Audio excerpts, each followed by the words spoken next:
Degree fourth semester गणित शिक्षण। Next chapter है आपका वर्ग, वर्गमूल, घन, घनमूल की अवधारणा। इसमें आपको सारी चीज़ें पढ़ना है। देखिएगा, वर्ग तो आपने पढ़ा ही है। वर्ग के विषय में किसी संख्या को उसी संख्या से गुणा करने पर प्राप्त गुणनफल को उस संख्या का वर्ग कहते हैं। किसी संख्या का घातांक 2 लिखने पर उस संख्या का वर्ग प्राप्त होता है। जैसे 12 का वर्ग याद करना है तो 12 के ऊपर 2 घात लगी है। यहाँ पर स्क्वायर अर्थात 2 लिखा हो, जो घात लगा हो, मैंने बताया भी है, उसका मतलब वर्ग ही होता है। 12 को 2 बार लिया तो ये 12 गुणे 12 144 हो गया। आइए बात करते हैं वर्गमूल की। नोट करते चलिएगा। किसी संख्या का वर्गमूल वह संख्या है जिसका उसी संख्या से गुणा करने पर दी हुई संख्या प्राप्त होगी। वर्गमूल ज्ञात करने की 2 विधियाँ। पहला तो आप सभी लोग जानते हो ना, गुणनखंड विधि, और दूसरा भागफल विधि। उन कुछ चीज़ें हैं, मैंने एक नोट पॉइंट किया है, ध्यान दीजिएगा। जिन संख्याओं के इकाई अंक 2, 3, 7, 8 हों वे कदापि पूर्ण वर्ग नहीं होंगी, परंतु यह भी आवश्यक नहीं कि जिन संख्याओं का इकाई अंक 0, 1, 4, 5, 6 या 9 हैं वे अवश्य ही पूर्ण वर्ग होंगी। किसी ऋणात्मक संख्या का वर्गमूल संभव नहीं है। आइए कुछ क्वेश्चंस बने हुए हैं, उनको देखते हैं। निम्नलिखित में कौन सी संख्या पूर्ण वर्ग है? यदि है 11, 12, 16, 32, 36। इसमें आपको देखना है कि पूर्ण वर्ग निकालना है। तो पूर्ण वर्ग निकालने के लिए देखिए, जैसे कि आप सभी लोग देख रहे हो, 11 नहीं है, 12 नहीं है, 32 नहीं है। आइए 16 को देखते हैं। 2 दूनी 4, दूनी 8, दूनी 16, अर्थात 4 का स्क्वायर हुआ और 4 का स्क्वायर 16 होता है, तो पूर्ण वर्ग है। 36, 2 दूनी 4, 3 12, 3 36, अर्थात 2 गुणा 3 का होल स्क्वायर, 6 का स्क्वायर हो गया, 6 छंग 36 होता भी है।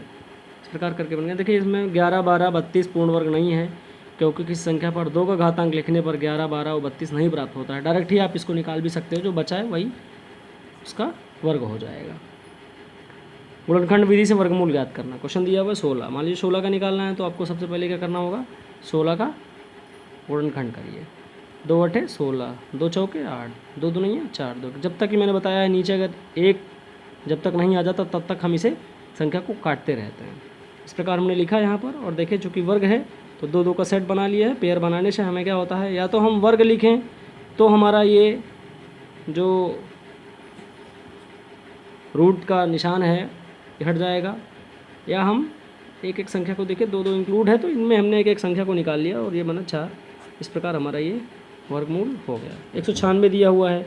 आइए 196 गुणनखंड करते हैं। 2 2 9 18, 2 अठे 16, 2 49, 7 7 49, 7 1 7, अर्थात यहाँ पर 2 गुणे 7 बना हुआ है, और ये आपका 14 बन गया है 196 का फॉर्मूला। आइए कुछ क्वेश्चंस और हैं जिन्हें हम आपको दे रहे हैं, और आप ध्यानपूर्वक अपने नोट्स को बनाएं और उनको लिखते रहें। अगला क्वेश्चन है आपके पास 400। ध्यान दीजिएगा, जल्दी से लिखिएगा 400 को, और सभी लोग हल करिएगा। सेम वही तरह आपको क्या करना है, पहले गुणनखंड, और गुणनखंड के बाद सेट बना लीजिए। 2 2 के सेट पे एक एक को बाहर लाइए और गुणा कर लीजिए। इस प्रकार आपका 20 आ जाता है। 7744 का करके देखिएगा, ध्यान लगा करके सभी लोग करेंगे, और ये इस प्रकार करके 88 प्राप्त हो जाएगा। 11664 का वर्गमूल ज्ञात करें। देखिए इसका भी आप सभी लोग हल दिया हुआ है, फिलहाल अपने से करने का प्रयास करें, और ना है तो इस वीडियो पे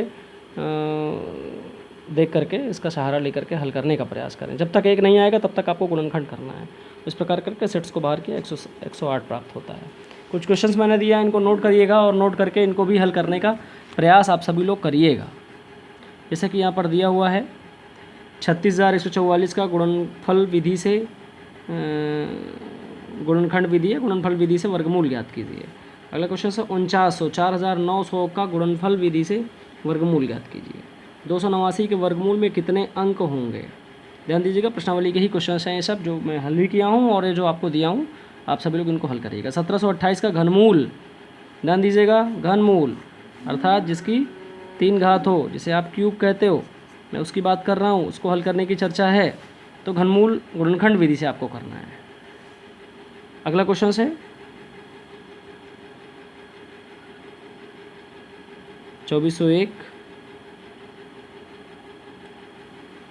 करणी का घातांक 2 और उसकी भी घात 2, अर्थात 2 बार करनी में 2 दिया हुआ है और 2401 लिखा हुआ है, इसे आपको हल करना है।